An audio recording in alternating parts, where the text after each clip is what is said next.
Om Vakratunda Mahakaya Suryakoti Samaprabha Nirvignam Kuru Me Deva Sarvakaryeshu Sarvada. Om Shri Mahaganapataye Namaha. Om Shri Gurubhyo Namaha.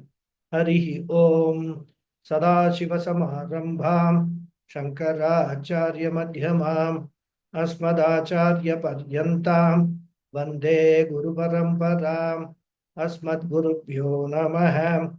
Shrutismritipurāṇānaṁ Ālayam Karuṇālayam Namāmi Bhagavatpādam Shankaram Lokashankaram Shankaram Shankaracharyam Keshavam Badarayanam Sutrabhāshyakritau Vande Bhagavantau Punah Punah Ishvaro Gururatmeti Murti Bheda Vibhagine Vyomavad Vyapta Dehaya Dakshinamurtaye Namaha. Om Shri Medha Dakshinamurti Swamine Namaha. Om Sahana Vavatu Sahanau Bhunaktu Sahaviryam Karavavahai Tejasvinavadhitamastu ma Vidvishavahai. Om Shanti Shanti Shanti. Harihi Om. Shri Gurubhyo Namaha. Harihi Om. Om Parthaya Pratibodhitam Bhagavata Narayanena Swayam Vyasena Gratitam Purana Munina Madhye Mahabharatam Advaitamritavarchinim Bhagavatim Ashtadashadhyayinim Ambatvam Anusandhadami Bhagavad Gite Bhavadveshinim Yam Brahma Varunendra Rudra Marutah Stunvanti Divyaistavaihi Vedai Sankapadakramopanisadaihi Gayanti Yam Samagaha Dhyanavasti Tadadgatena Manasa Pashyanti Yam Yoginaha Yasyantanna Vidusudha Suraganaha Devaya Tasmai Namaha. Om. So Namaste once again everyone. Namaste Guruji. And wish you all a very happy Dashera, happy Vijayadashmi. Thank you very much. Hari Om Guruji. Thank you Guruji. Hari Om Guruji. Same to you. Thank you Guruji. Hari Om. Thank you. And Guru Pranams on this Vijayadashmi. Thank you. Thank you. So let us all resolve, in fact, renew our resolve to pursue the spiritual path with, renewed vigor and commitment. Namaste. Pray to God to make all our studies obstacle-less and also successful. Let it give us the fruit of the Brahma Vidya. Thank you. With your blessings. Let us start the class. Okay. Thank you. Hari Om. So we were seeing the 33rd sloka of the 6th chapter. Arjuna Uvacha Yoyam Yogastvaya Proktaha Samyena Madhusudana Etasyaham na pashyami Chanchalatva Stithim Stiram. So as we were discussing towards the end of the last class, Krishna, after completing the 4 topics, which are the Bahiranga Sadhanani, Antaranga Sadhanani, Dhyana Swarupam, and Dhyana Phalam, in the first 32 verses of this chapter, enters into the 5th important topic with regard to meditation, which is also a very important topic. And Krishna is prompted to go into this topic by a question from Arjuna. And again, it is a very, very relevant question, important question for a seeker who wants to practice meditation in all seriousness. So the 5th topic, which is discussed from verse 33 to 36, is about the obstacles to the practice of meditation and their remedies also.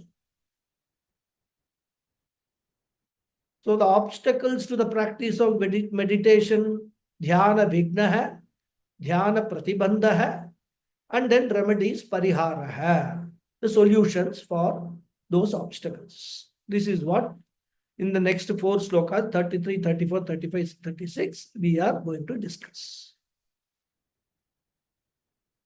And in our scriptures, there are four types of obstacles mentioned. In fact, this has been very beautifully discussed in Mandukya Karika by Gaudapada Acharya.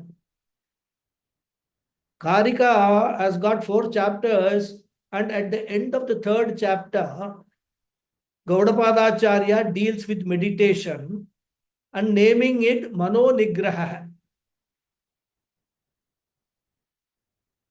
Manaso Nigrahayattam Abhayam Sarvayoginam Dukkakshaya Prabodhaschapyakshaya Shantirevacha. So there he says, he discusses meditation in 10 verses under this heading Mano Nigraha, disciplining the mind. Because undisciplined mind is an obstacle to enjoy the benefit of Vedantic study. That is the very first point that we all seekers should understand. A person who has got an undisciplined mind may be able to come to the classes, study and all, but Vedantic study will remain only at the intellectual level. Knowledge will be there, but it's of no use. Like we have been in colleges and all, we have studied so many subjects, physics, chemistry, mathematics, economics, all subjects we studied. We have got knowledge of all that. But all that knowledge is of no use to us now when we are retired, isn't it? So similarly, the most important thing required for a seeker is a discipline, especially mental discipline. Otherwise, it will not benefit me in my day-to-day life. So it is not a lack of knowledge, but it is the obstacle in the form of indiscipline of the mind. And therefore, Manonigraha, mastery, management or discipline is prescribed not for all, but only for certain people. And who are those certain people? Those who study Vedanta, understand the knowledge or understand Vedanta, and they directly enjoy the benefit of Shanti, Abhayam, Amritatvam, etc. Only for those people Vedanta prescribes. Other people Vedanta is not concerned.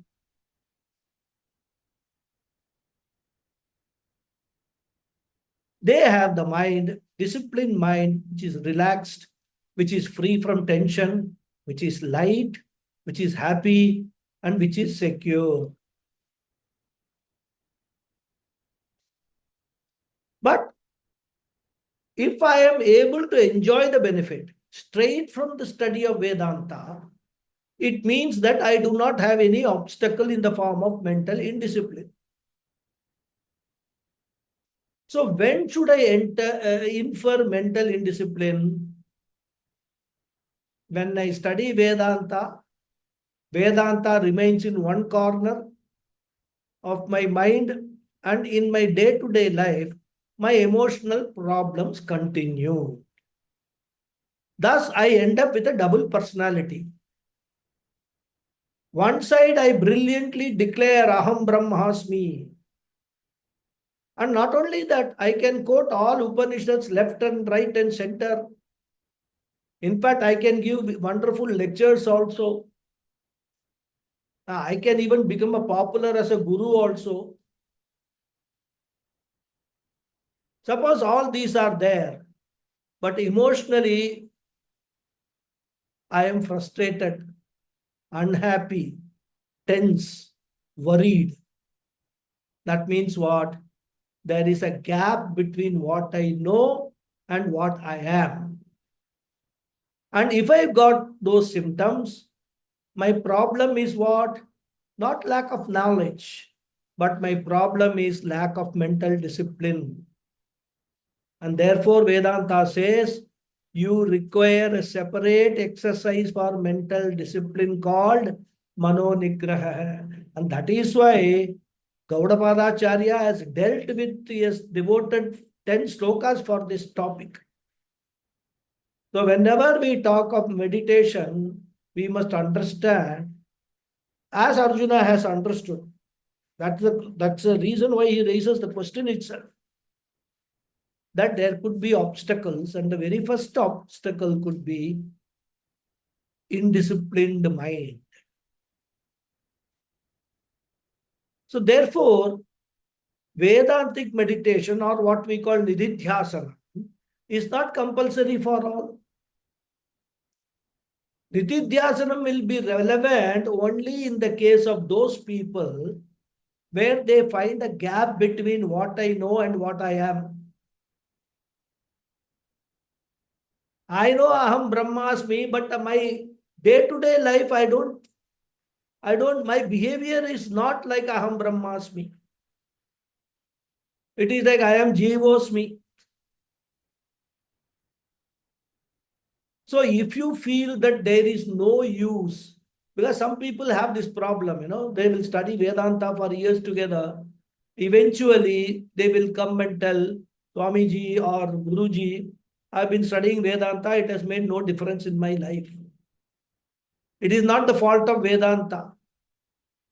The problem is elsewhere. And since this problem is not restricted to few people, this problem is faced by many people. Therefore, Shastra discusses Mano Nigraha as a discipline to be practiced after study of Vedanta. Now, the question could be, how come only some people have this problem, others do not have the problem? They listen to the scriptures, and as even they listen and gain knowledge, they enjoy the benefit of Sthita Prajna, Dukkeshu Anudvikta Manaha, Sukeshu Vigata Spriha. They do not feel the necessity of meditation. Of course, for that, first of all, one must recognize and accept that there is a dichotomy, what I know and what I am, there is two different things. That acceptance should be there. If you do not know the problem, then why will you ever look for solution, isn't it? So such people who have got this, Karpura Buddhi, they call it. Karpura Buddhi means whatever is taught, immediately they will catch. Like the Karpura, that the camphor catches fire, like that. They do not feel the necessity of meditation. The question is why? For that also Shastra gives the answer. Because before coming to Vedanta, studying Vedanta, Shastra has prescribed certain qualifications. What are those qualifications? Do you all remember?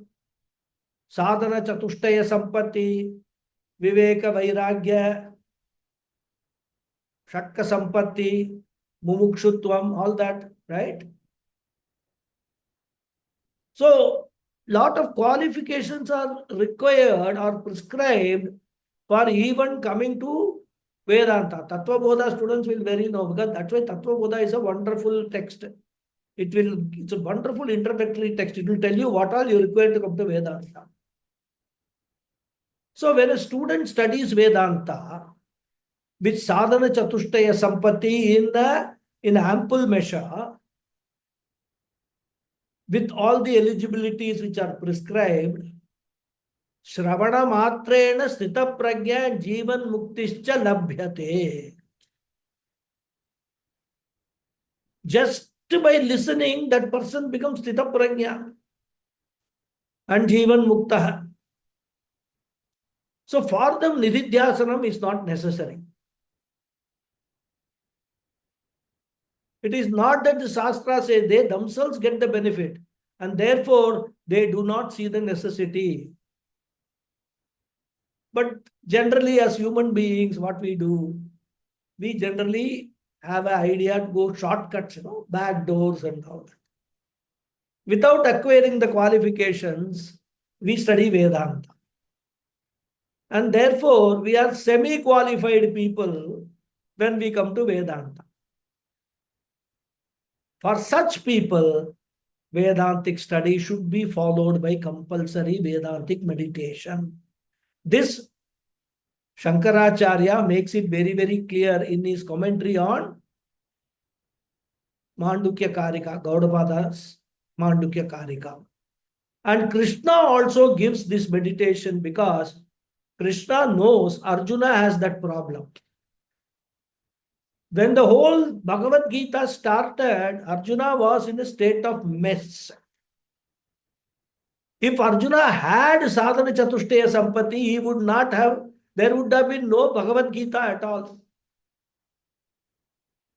He would have been, even when Krishna started second chapter itself, Arjuna said, oh, I have understood everything. I have become Jivan Mukta hai. Thank you, Krishna. Now let us fight. He would have said at the end of second chapter. Krishna need not have gone up to 18 chapters to make this fellow Arjuna understand. All sorts of doubts he has got, which is natural, which is a human intellect is always like that, Human intellect can be satisfied only by reasoning, nothing else. So Krishna knows Arjuna has that problem, and that is why he comes to the sixth chapter and talks about meditation or Nididhyasana, Vedantic meditation, in a detailed manner. And it's not only that, in fact, Arjuna himself, he confesses that I have this problem. I have the knowledge, but I do not get the benefit that is promised. And therefore, in Mandukya Karika, in the name of Manomanigraha, Vedantic meditation is prescribed. And there, 4 obstacles are mentioned. Of course, Krishna does not deal with all the 4 obstacles here. And because Krishna is not dealing with all of them, we will briefly understand about these 4 obstacles.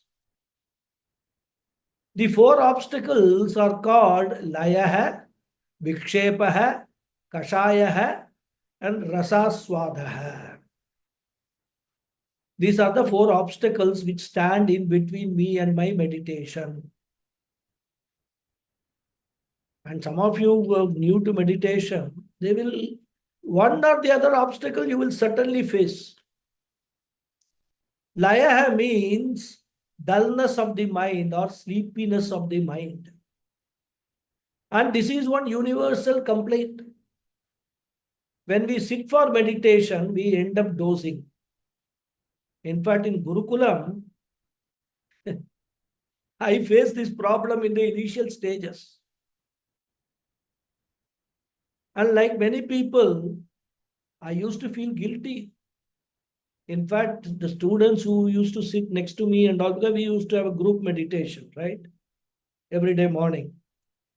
And they used to tell me, hey, you are snoring in meditation. This is a big problem. I used to feel guilty, but you need not feel guilty because this is a universal problem. And what happens is, whenever we have group meditation, especially in Gurukulam, they will switch off the lights in the hall. Wonderful. 2 benefits it has got. One is, with switched off lights, it induces more sleep. Because switching off the light, the mind actually reads this as, I can now be relaxed. That is the aim of meditation. First, you have to relax your mind. But that relaxation, till now, the mind is used to relaxation means what? Go to sleep. And secondly, if you are in the name of meditation, if you are dozing off, others also will not see you. So that is another benefit of switching off the light. Of course, they will not see you, but they can hear you, like I was heard. So sleep is a common problem, and that is called tamas dominant. Tamoguna dominant mind. And the second obstacle is called vikshepa. The mind is overactive. It's the other extreme. So instead of sleeping, it is hyperactive. And therefore it travels all over the world. It thinks of everything else except Vedanta. Except for what purpose we sat, all other things happen. And that is called vikshepa, wandering mind, extrovertedness of the mind. Then the third obstacle is called kashaya. Kashaya means the mind getting into a state of stuntedness, inactivity. The mind becomes non-functional. That is, it is neither asleep nor does it wander. It just comes to a state that it does not function at all. It is called stabdi bhava.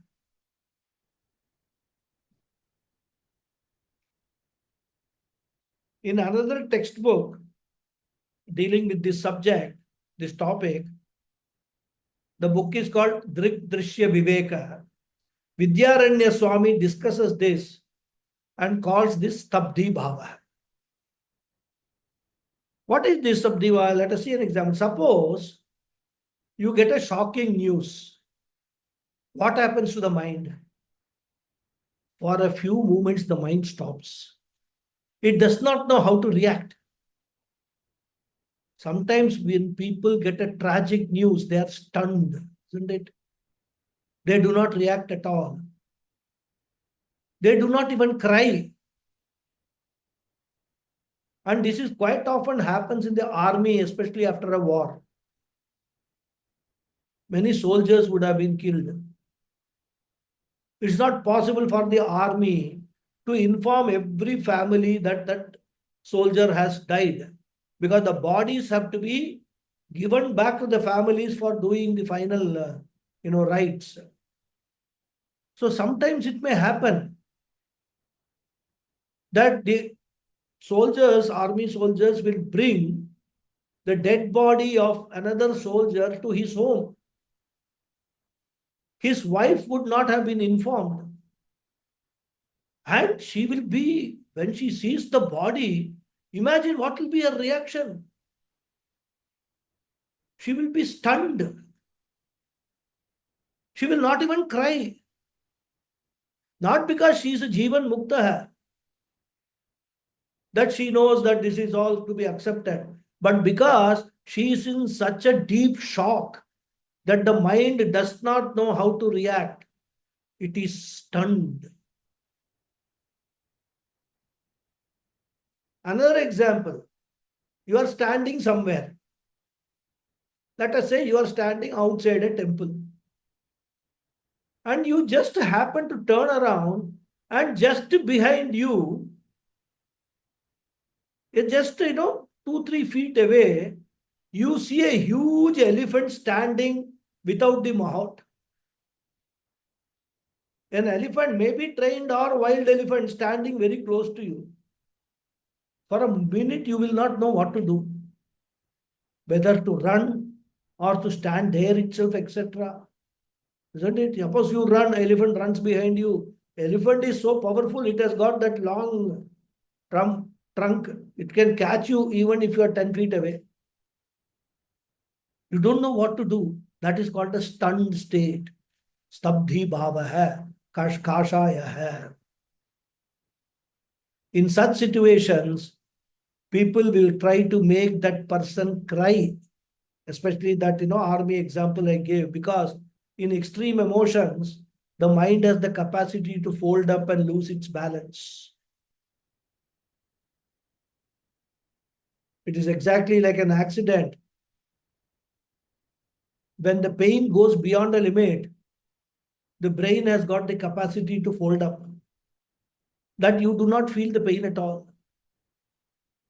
Many times it happens with us. Suppose our toe or something we have hit, immediately we will not feel anything. Only after some time, when it is registered in the brain, that the pain will start.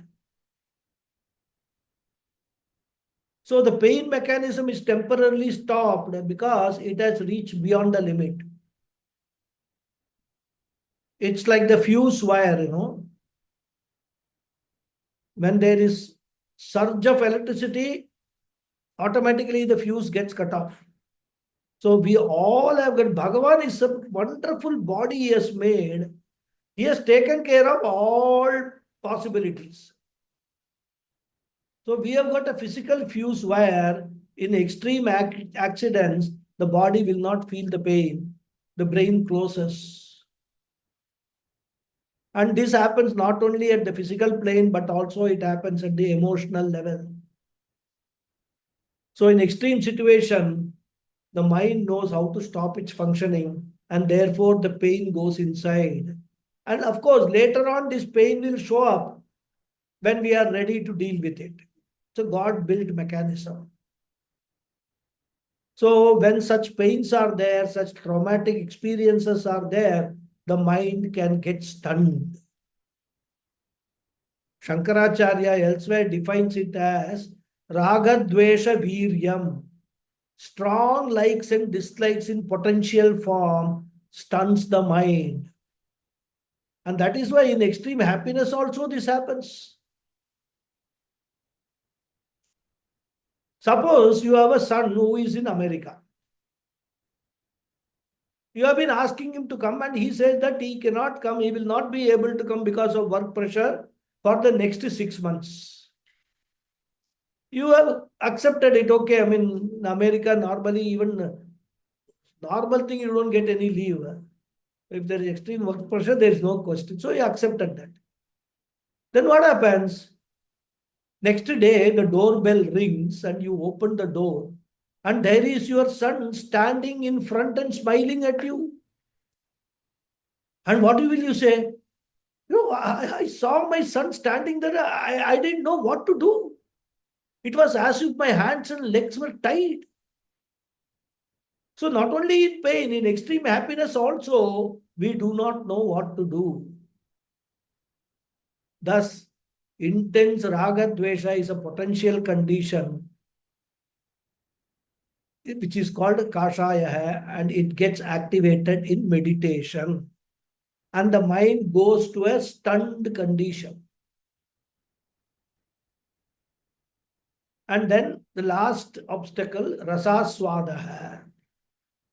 Rasaswadaha is a state in which meditation itself gives relaxation, pleasant feeling, because the mind is relaxed, intellect is relaxed, body is relaxed.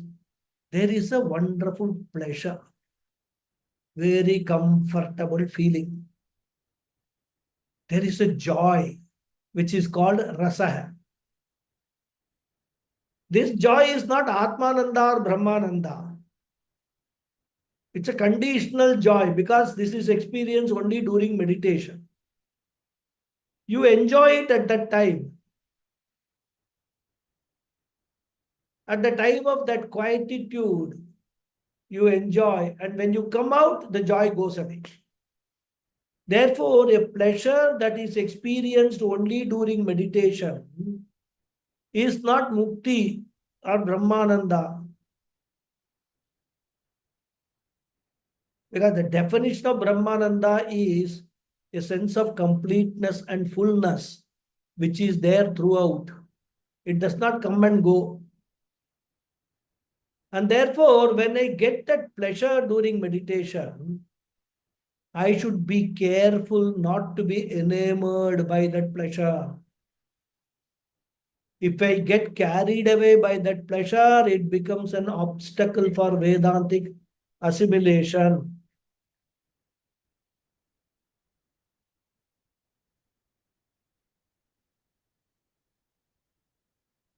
And therefore, it is called rasa asvadaha. It's something like sensory pleasure, right? Another form of sensory pleasure. It's an obstacle. And not only that, when a person begins to enjoy that pleasure, she will feel that I should be sitting in meditation all the time. Because it is so beautiful, so enjoyable. Like some people, no, sleep. They enjoy sleep so much. It is so peaceful that they want to sleep for a long time. You do not feel like coming and taking up your duty. And if some duty comes, then you feel angry, upset.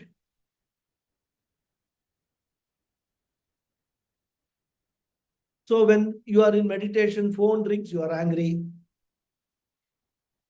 If your friend comes and rings the doorbell, you are angry. Where you don't want to be disturbed out of that very pleasant, joyful experience. All the time you want to sit cozily in meditation. And therefore it becomes an addiction and an obstacle. The fourth one, rasaswadaha. Then what should you do? Instead of enjoying the pleasure, you have to dwell upon the teaching, which says you are ananda, not only during meditation, but also during an active life. So these are the four obstacles which Gaudapada Acharya talks about. And then what are the remedies? Gaudapada himself says, sleep should be countered by two methods. One is removing the cause of sleep and also by practice. Abhyasa. What are the causes of sleep? You know, our Shastra is so wonderful, it discusses everything. We need not look elsewhere. There is no job for us. We read Shastra, we know everything. Everything they have discussed. All that we have to do is read and understand. But of course, we have a problem because everything is in Sanskrit. So we have a problem unless somebody translates and through correct translation, no, not masala, mirchi masala translation. And it will be okay. So according to the Shastra, the cause for tendency to sleep during meditation is three causes Shastra talks about. Bahu ashana, ajirna, nidra sesha. Bahu ashana means overeating. With a full stomach, you go to meditation, all the blood circulation will be in the Madhya Pradesh, and therefore Uttar Pradesh is gone. Switch it off. So Bahu ashana. Next one is ajirna. If there is ajirnam, stomach mandam, what they call, stomach mandam, that is indigestion. When stomach is mandam, buddhi is also becomes mandam. That is ajirna. Then nidra sesha. Nidra sesha means there is a backlog of sleep. That is, your body requires certain amount of sleep. If in your over enthusiasm you do not give the required amount of sleep, you get up at 2:30 a.m. and practice meditation till 6 a.m. Your body and mind want to sleep, but you force them to do meditation. What will they say? Okay, I will see you later. I know you will be going to this Gita class, and you will also be on a mute mode, and also you will switch off your video. I know all that. So let me see, I will catch you there. That is what the sleep will say. So our body knows how to get what it wants. And therefore, as they say, give the devil its due. In fact, in my case, I discovered the problem. What was the problem? Before going to Gurukulam, usually I used to get up around 5:30, 6 o'clock. And then morning, this thing, Sandhya Vandanam and all I used to do.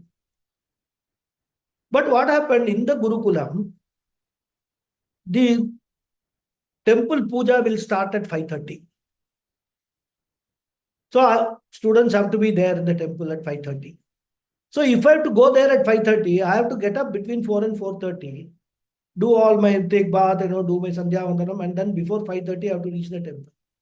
And that 1.5 hours, 1.5 hours of lack of sleep, which I was not used to. That was the reason why in meditation, because there was a sleep deprivation. And normally, the early morning sleep is the sleep which is a very deep sleep, very relaxing sleep. That was the problem I discovered. Of course, then with practice, abhyasa, I could overcome that problem. So whatever required sleep is there, you give it. And these are all removing the cause. So nidra sesha bahuashanam ajirnadi nivarana dwarena. So nidra is one thing. Second thing is abhyasa. As I said, the mind is never habituated to meditation. The mind goes by the law of association, what we call, Pavlovian law. I hope you know, most of you would have read what is Pavlovian law. You ring a bell, give food to the dog. Second day also you ring a bell, give food. Third day also you ring a bell and the dog begins to look for food. So there's an association between the ringing the bell and getting food for the dog. And dog is the example is not necessary. We are also like that law of association. When the regular time for eating comes, we get hungry. So similarly, when you are feeling sleepy, what do? You sit down quietly or lie down. You withdraw from all activities.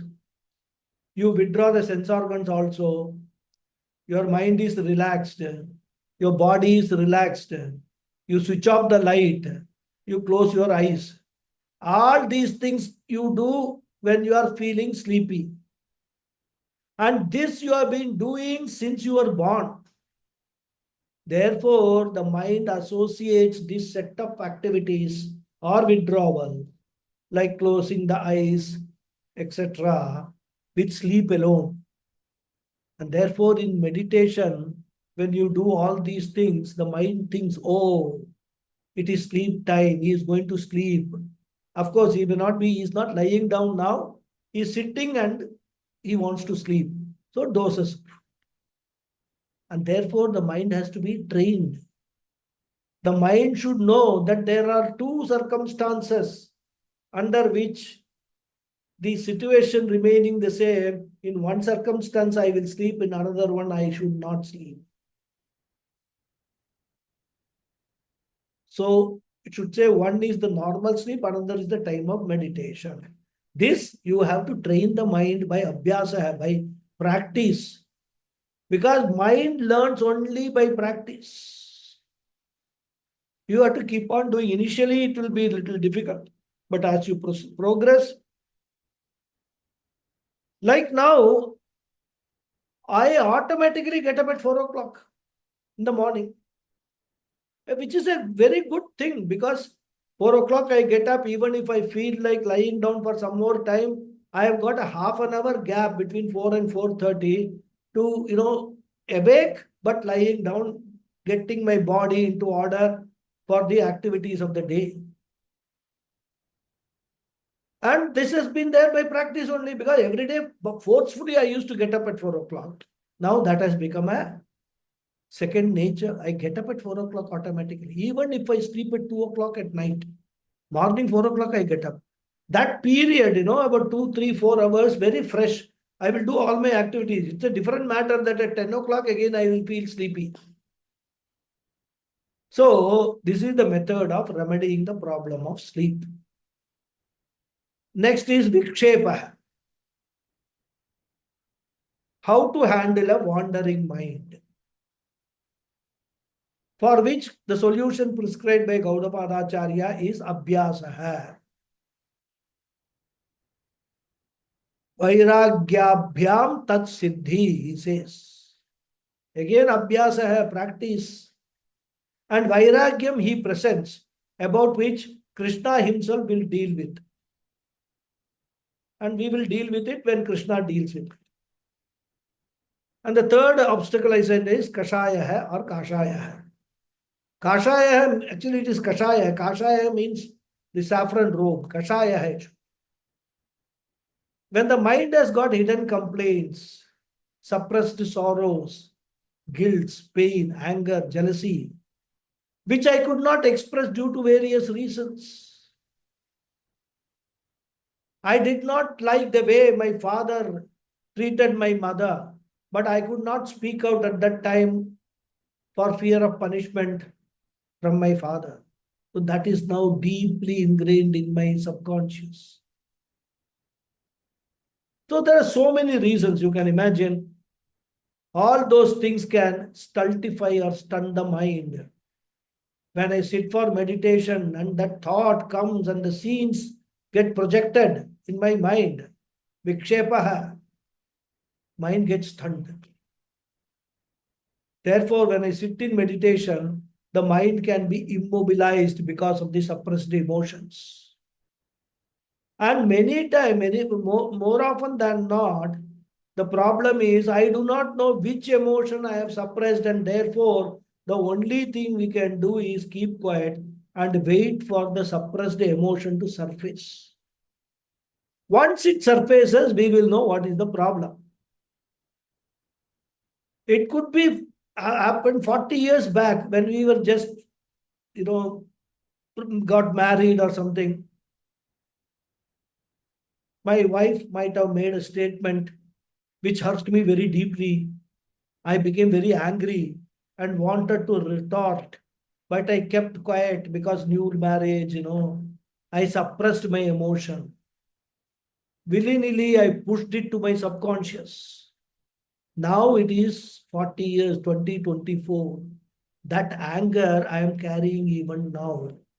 My mind is wonderful computer, capable of storing all these experiences. In the 40 years, so many good things have happened. All that is not stored. Only these negative things are stored deep inside. And such emotions will surface when there is ideal condition. Like relaxed mind, there is enough space in the mind now, not occupied with anything else. So this will all come up and the mind will suffer.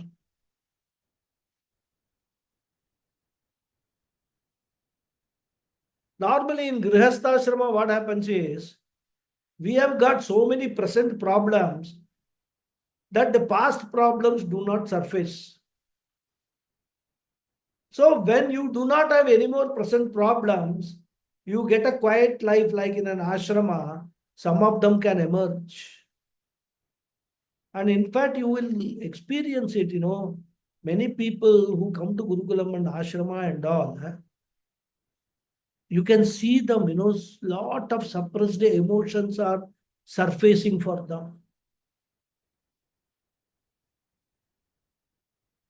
You should not again try to suppress them. If you feel like crying, cry out.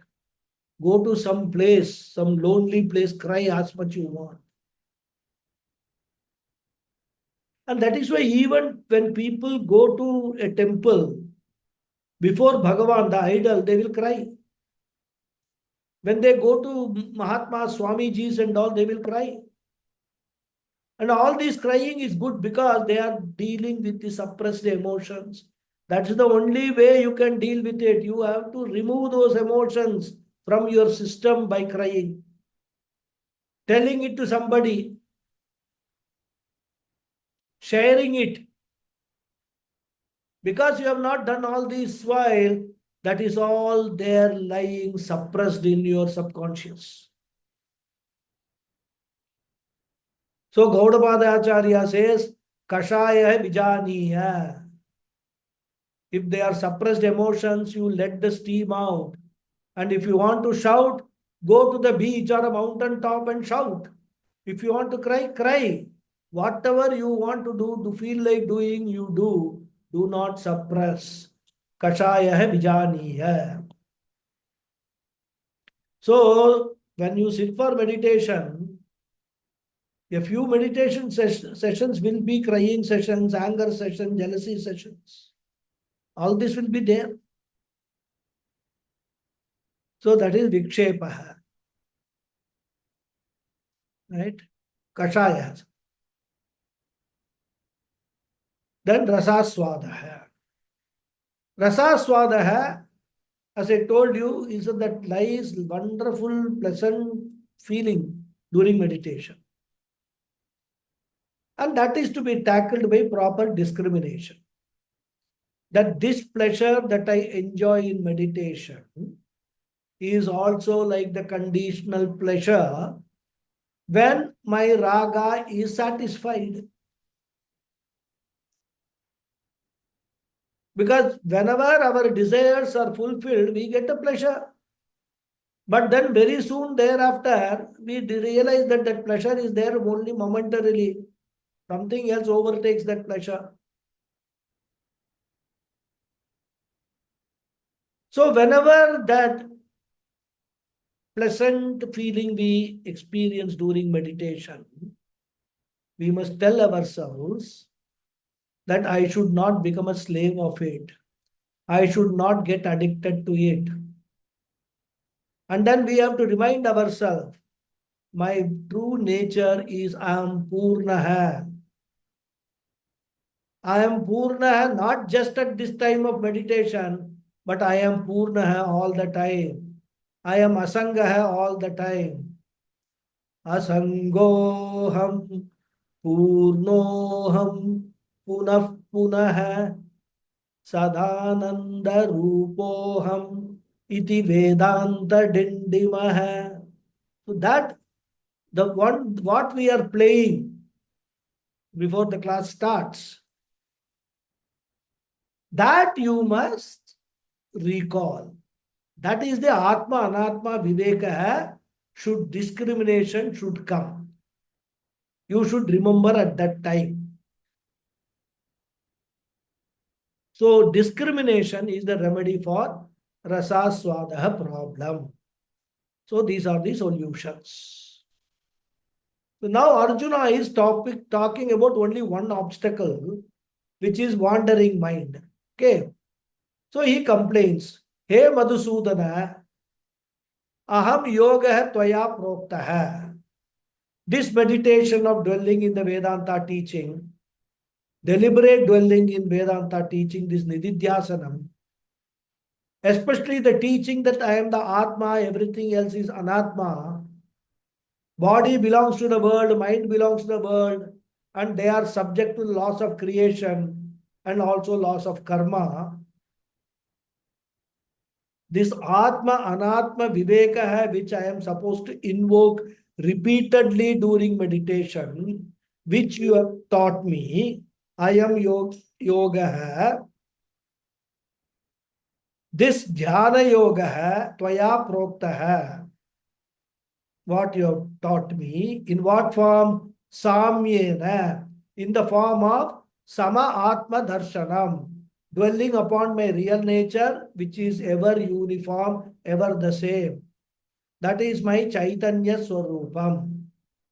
I am a Sakshi, a witness consciousness, and changeless. The body changes, the mind changes. They are all objects of my consciousness. I am the subject, Sakshi Chaitanyam, who is the witness of all of them. And therefore, I am Sama Chaitanyam Asmi.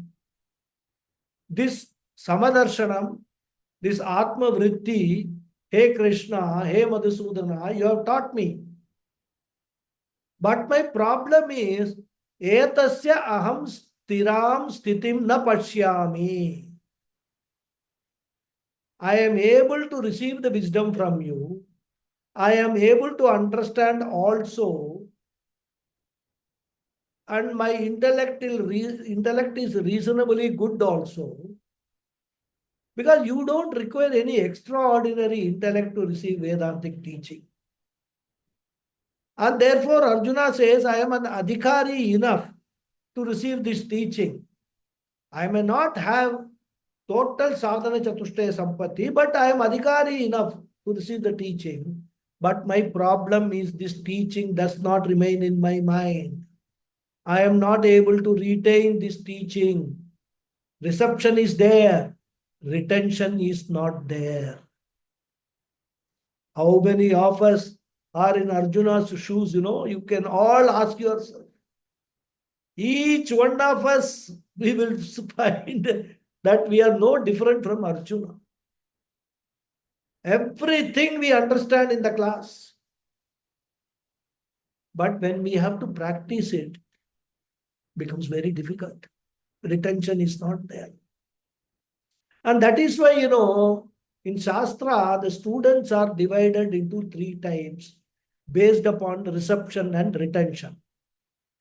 Uttama, Madhyama and Adhama. Uttama students have got both reception. That means he receives the teaching, and retention.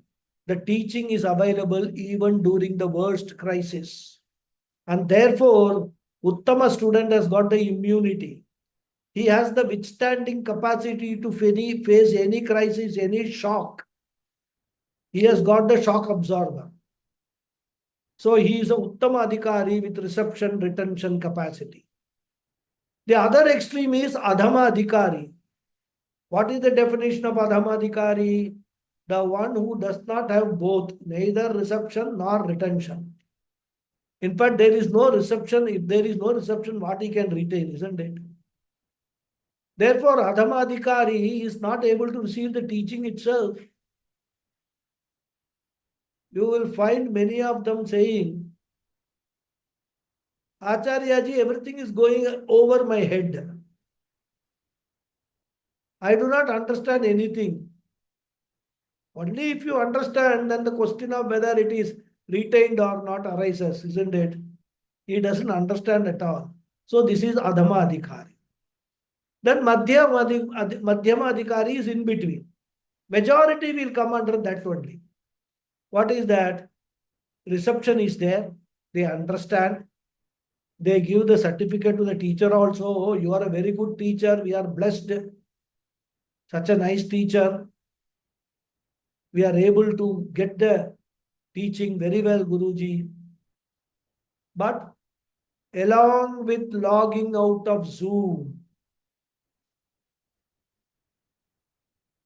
holding up your, closing your the Zoom app in your laptop or on your phone, the old personality comes back to square one. The ego I overpowers Aham Brahmasmi I. The small I overpowers the big I. And here Arjuna says, hey Krishna, I also come under that category. I am Madhyama Adhikari.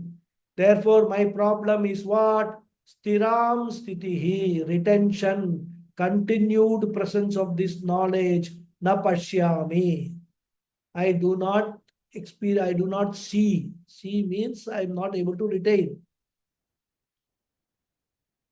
So in meditation also, I start with the thought of Vedanta for 2 minutes, and thereafter I have a world too, without expenditure of even a dime. I have a free ride all over, all because of what? Chanchalatvat. Because my mind is restless.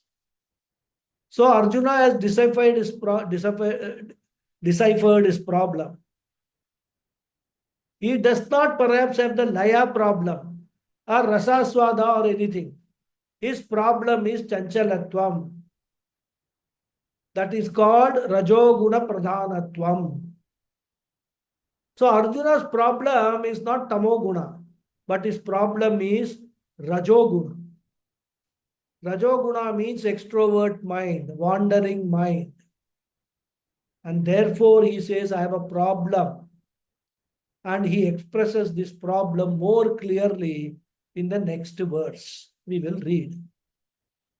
Chanchalam himana Krishna pramati balabhadridam tasyaham nigraham manye vayoriva sudushkaram. So the Anvaya of this stoka is, Hey Krishna, manahe hi chanchalam pramati balabhadridam aham manye tasya nigraham sudushkaram iva vayoho. Hey Krishna, O Krishna, manahi, the mind is indeed chanchalam, fickle, pramati, turbulent, balavat, powerful, dridam, and firm. Aham manye, I consider, tasya nigraham, its restraint, its management, sudushkaram, to be very difficult, iva vayoho, like that of the wind. So he says, O Krishna, the mind is indeed fickle, turbulent, powerful, and firm. I consider its restraint to be very difficult, like that of the wind.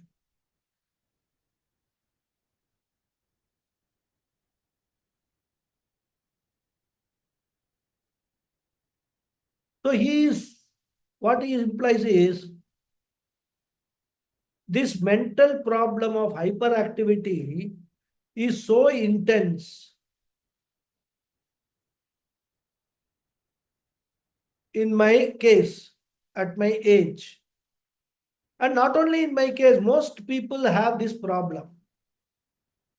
So here Arjuna is describing the mind. Hey Krishna, manaha chanchalam. The mind is highly active, fickle, wandering. Also pramati. It is not only turbulent in itself, it makes all other organs also turbulent. It churns the entire personality. The word mathi is derived from the root mat vilodane. Tha, the bigger tha, right? Not ta, tha. Matnati, to churn.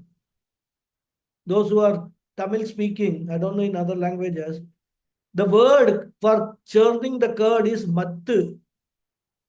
In Tamil, it is called mattu. So mattu means churning rod. So you see, when you know a few languages, you see how common words are there. And mat is from Sanskrit because there is mat vilodane. There is a Sanskrit verb, mat.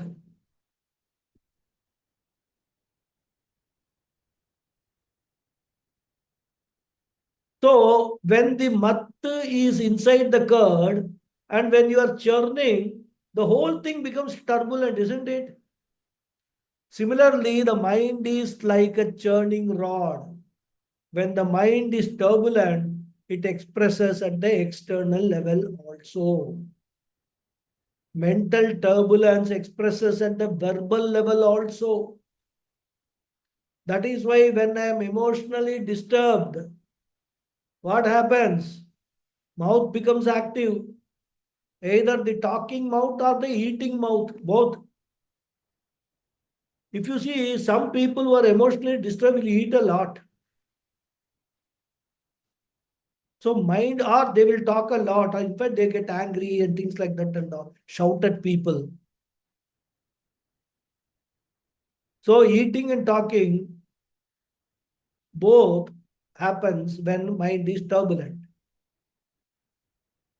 Therefore, verbal activity increases when there is lot of disturbance.